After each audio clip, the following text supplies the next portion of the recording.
Good Morning Business. Le débat. Le malade EDF au menu même, quand on voit les résultats qui vont être publiés dans quelques minutes, sans doute 7-8 milliards de pertes, alors qu'on pouvait attendre 7-8 milliards de profits, c'est la cata. L'État nationalise EDF. On va se poser la question, est-ce qu'on n'aurait pas dû plutôt le privatiser ? C'est important en préambule de rappeler que la nationalisation est engagée. Exactement. L'État doit être remonté à 95. On doit être au moment de l'offre publique de retrait. Deux remarques. Je laisserai la troisième à Jean-Marc qui en fera deux de plus.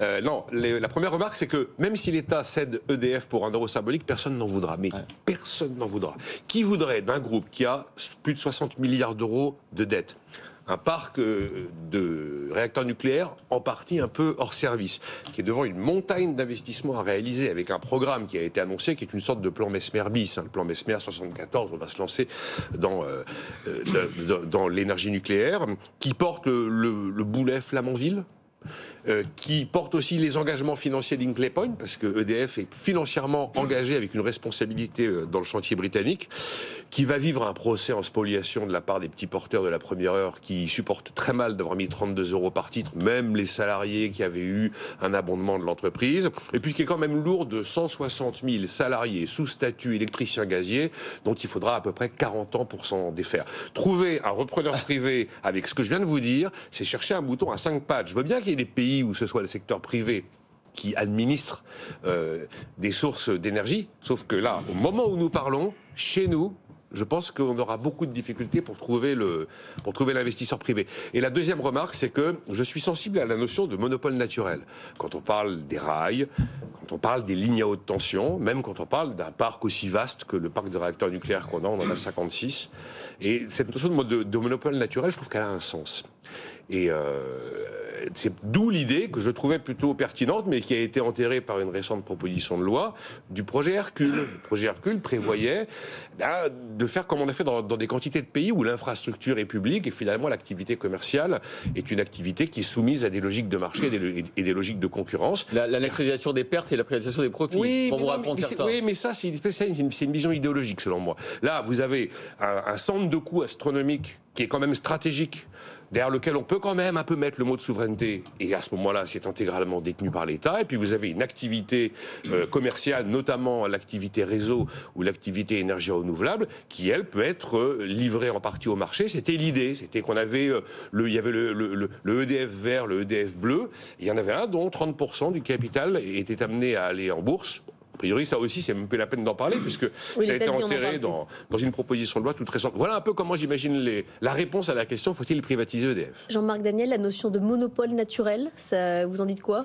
Je pense qu'avant 1946, c'était déjà un monopole naturel.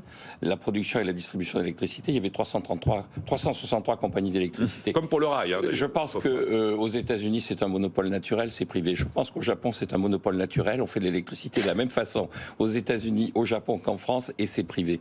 Et je pense que renationaliser, ça me fait penser un peu à ces romans policiers où le coupable, c'est l'inspecteur de police qui mène l'enquête.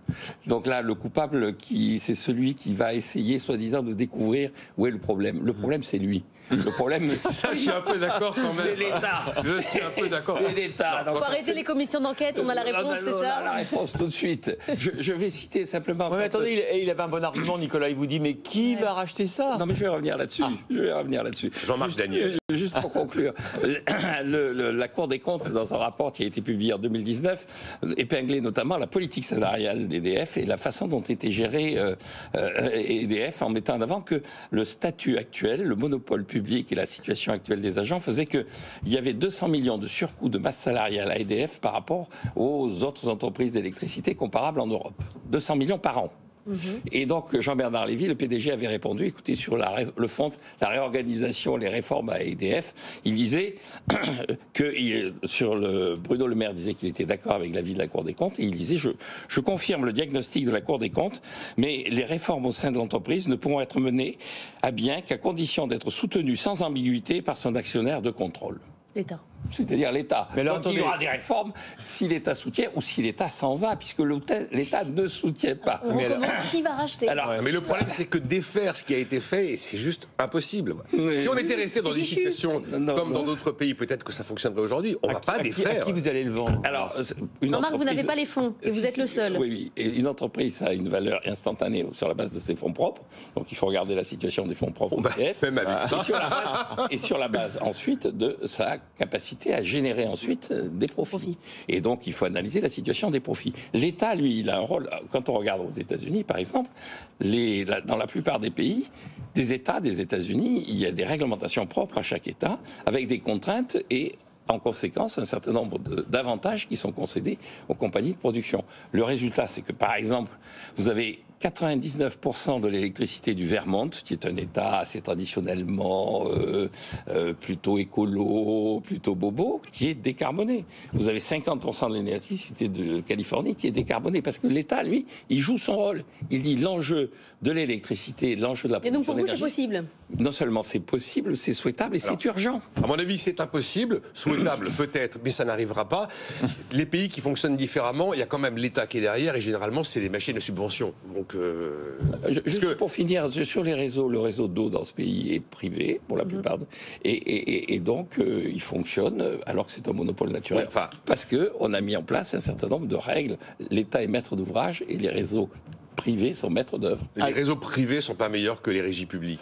Bon, on n'épuisera Non, pas. pas en France. On n'épuisera pas le Bon, débat. bah, voilà, mais On c'est très bien. n'épuisera pas le débat. Hier, sur ça. c'était quoi le sujet qui nous opposait le plus? Bon, bah là, ça va être un deuxième sujet. Merci Nicolas Dose et Jean-Marc Daniel.